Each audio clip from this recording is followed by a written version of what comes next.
All right, have your pencil and scorecard ready as we break down the games people play. How you doing, everybody? I'm Chet Coppock. Welcome to the Daily Coppock. Last night, Ozzie Guillen and the Chicago White Sox were laid to rest at Target Field in Minnesota before a crowd estimated as mostly drunk and disorderly. The legendary Undertaker officiated the services. Wait, hold on, time out, stop the presses. The White Sox beat the Piranhas last night. I don't believe it. They knocked off Gardenhire and the Minnesota Twins, the final, 11-0. How about Paulie? Paul Konerko, 5 for 5, 21 hits overall. Mark Burley was absolutely superb. It's still a long shot in my opinion, but if the White Sox happen to go on to win the American League Central, remember last night, because last night will be the turning point. All right, you know what? This is great. I would just love to see this guy as a prison bitch wearing the orange jumpsuit. The old gray lady had the jump on this story. New York Times reporting that Roger Clemens, the Rocket, will be indicted for lying about steroid use on Capitol Hill in front of that congressional committee. You know, Clemens, now 48 years of age. You know what I remember most about this punkish brat? Go back to the World Series 2000, Bobby Valentine, the Mets against Joe Torre and the Yankees. Do you remember when Clemens threw the broken bat in the direction of Mike Piazza and then claimed it was just an instinctive reaction? Oh my gosh, do I want to see Clemens go down. I want to see Clemens do 5 years. Then again, hey, Blagojevich right now is doing talk shows, so all bets are off. You know, we are nothing if not diversive here on the Daily Coppock. Today we introduce you sports fans to a brand new segment. We know you're going to love it. We know you're going to enjoy it. When it's all done, you'll be saying to yourself, why the hell did he run that? Let's all enjoy Stupid Game Show Answers. Other than popcorn, what is your favorite thing to nibble on at the movies? Steve? I'm gonna get shot. Her boobs. I don't know if you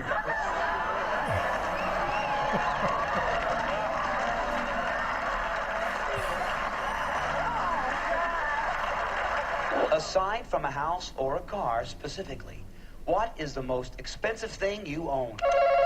Wendy? A car. The police commissioner said, I think Batman and Robin are blank. Queer. All right, who wouldn't want to own an official Anderson Varejao Cleveland Cavalier jersey? Psst, between you and I, the Cavs are still trying to pretend that LeBron James doesn't exist. Cleveland coming up with new uniforms for the NBA basketball campaign ahead. They are remarkably similar to the uniforms the Cavaliers wore when they broke into the NBA back in 1970-71 under the direction of a very funny and remarkably good coach by the name of Bill Fitch. You know, Bill knew how to laugh at complete futility. When I asked him one night about Cleveland Arena, the Cavaliers' home on Euclid Avenue in downtown Cleveland, he said, you know what, this joint is so dangerous, this joint is so rotten, we'll leave the nation in one category: stolen cars. All right, I have one thing to say about this film, one word to say about this film. Underrated. Great spoof, dark, but a great spoof. By the way, the film did $92 million overseas and $63 million on the mainland, which tells you that Al Pacino and Keanu Reeves delivered on their end of the bargain. Let's go to the ninth inning. Here is attorney John Milton. Al Pacino playing the role of John Milton. No, he's playing the role of Satan as he lectures to Keanu Reeves about what a con man he believes the good Lord really is. By the way, this is just about the time Al Pacino felt required to scream in every film he does. He's an absentee landlord. Worship that? Never. better to reign in hell than serve in heaven, is that it? Why not? I'm here on the ground with my nose in it since the whole thing began. I've nurtured every sensation man has been inspired to have. I cared about what he wanted, and I never judged him. Why? Because I never rejected him, in spite of all his imperfections. I'm a fan of man! You know, this seems like it happened just 90 years ago today. You can look it up on this date, 1920. 4 pro football club owners gathered in Canton, Ohio, spearheaded by the Papa Bear, George S. Hallis. They formed what would be called the American Professional Football Association. 2 years later, in the name of gambling, it was renamed the National Football League. Now, I had actually planned to cover that particular meeting, but given the fact that I was way ahead with social media, I elected to cover the event via Twitter. All right, in lieu of Facebook today, it's time for Coppock Answers the Critics. Paul Hoffman says, Chester, when will the Cubs eventually go to the World Series? Just about the time I replace Katie Couric on the CBS Evening News. Mary DeGroat writes, will there be 2 new baseball managers in Chicago in 2011? No, Ozzie Guillen will remain on the South Side, and if the Cubs have any common sense, they'll outbid the New York Yankees, and they'll bring Joe Girardi to the friendly confines. All right, my good friend Dave Huber writes, what is the best Bruce Springsteen song? One song, winner take all. There's so darn many. The library is so thick, so voluminous, but for commercial reasons and because of the way people always respond in concert, you got to go with Born in the USA.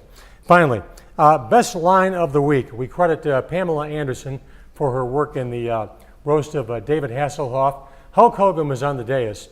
Pamela Anderson got up to speak and took notice of Hulk and came up with a line which I think is really pretty good.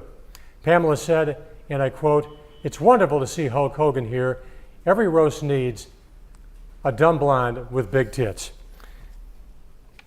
Hey, we're online. We're on the internet. We're not on Channel 7, all right?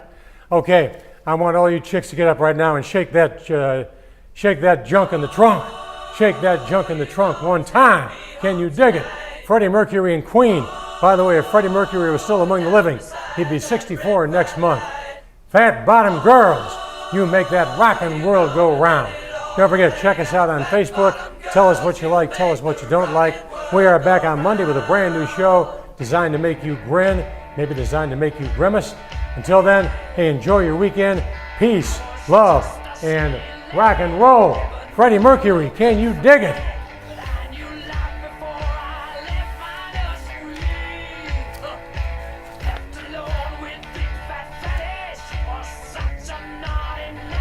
Come on, Maggie, get up here and dance. Come on, Kelly, get up here and shake your groove thing.